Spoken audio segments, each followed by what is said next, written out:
Bismillahirrahmanirrahim. Assalamualaikum warahmatullahi taala wabarakatuh. Alhamdulillahi rabbil alamin. Wassalatu wassalamu ala asyrafil anbiya'i wal mursalin wa ala alihi wa sahbihi ajma'in. Qala rabbi shrah li sadri wa yassir li amri wahlul 'uqdatam min lisani yafqahu qawli. Subhanaka la ilma lana illa ma 'allamtana innaka antas samiul alim wa la haula wa la quwwata illa billahil aliyyil azim.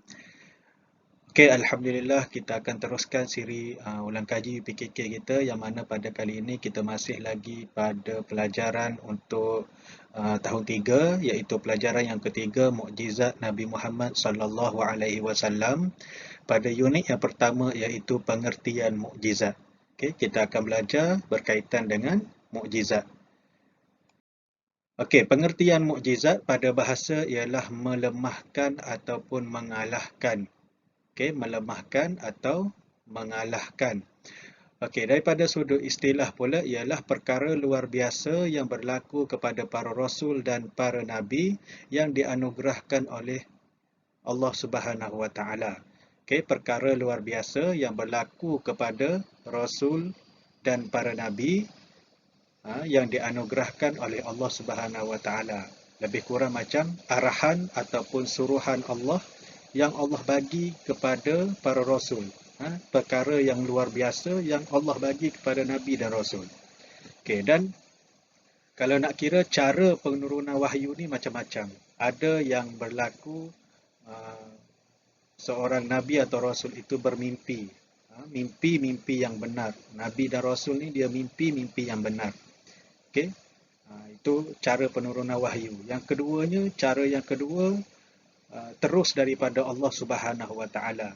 Secara terus dapat daripada Allah Subhanahu Wa Taala. Dan cara yang ketiga melalui malaikat Jibril, sama ada malaikat yang menyerupai manusia dan berkata-kata untuk bagi tahu kepada para nabi dan rasul ataupun secara suara sahaja. Okey, itu peringkat ataupun cara wahyu diturunkan. Okay, seterusnya kita tengok bahagian mukjizat. Okey, bahagian mukjizat dia ada dua, iaitu yang pertama mukjizat maknawi. Mukjizat maknawi ini tidak dapat dilihat dengan mata tetapi boleh difahami dengan akal. Okey, tak dapat dilihat dengan mata manusia lain. Tapi manusia boleh memahami.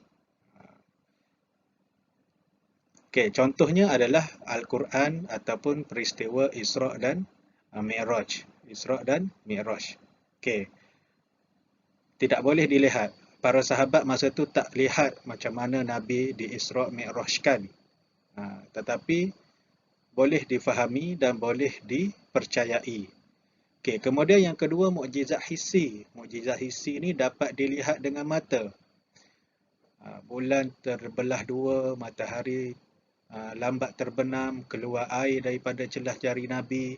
Itu semua dapat dilihat oleh sahabat-sahabat dengan mata kasar pada masa mukjizat itu berlaku kepada Rasulullah sallallahu alaihi wasallam. Okey, seterusnya tujuan mukjizat. Okey, tujuan mukjizat yang pertama adalah sebagai bukti bagi ajaran yang dibawa oleh Nabi dan Rasul. Yang kedua, menewaskan tindakan orang-orang kafir yang menentang dakwah Nabi dan Rasul. Menewaskan tindakan orang-orang kafir yang menentang dakwah Nabi dan Rasul.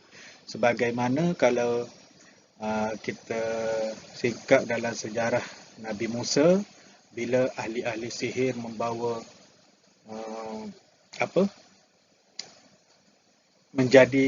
mereka bawa banyak ular, dan kemudian Allah perintahkan Nabi Musa melepaskan tongkat dia dan menjadi seekor ular yang besar dan memakan semua ular-ular ahli sihir itu.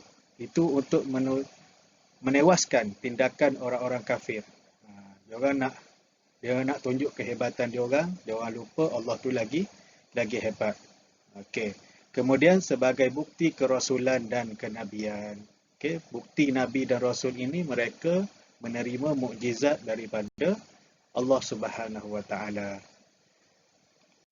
Okey, dan seterusnya perbezaan mukjizat dan sihir. Okey, mukjizat ni adalah perkara luar biasa yang dikurniakan oleh Allah Subhanahu Wa Taala kepada nabi dan rasul sahaja. Dan mukjizat juga tidak boleh dipelajari. Tidak boleh dipelajari. Okey, kemudian sihir pula. Sihir perkara luar biasa juga yang berlaku kepada manusia biasa. Dan boleh dipelajari, nak belajar sihir ni boleh.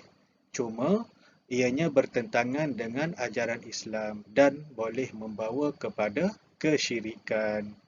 Okey, seterusnya itu sahaja. Okey.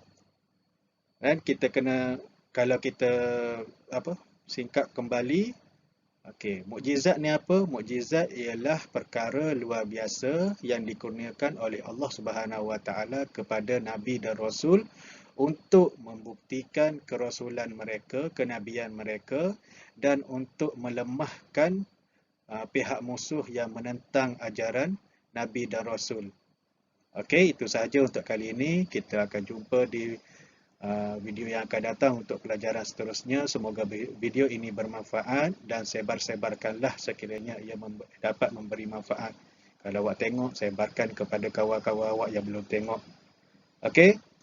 Wallahu alam. Assalamualaikum warahmatullahi taala wabarakatuh.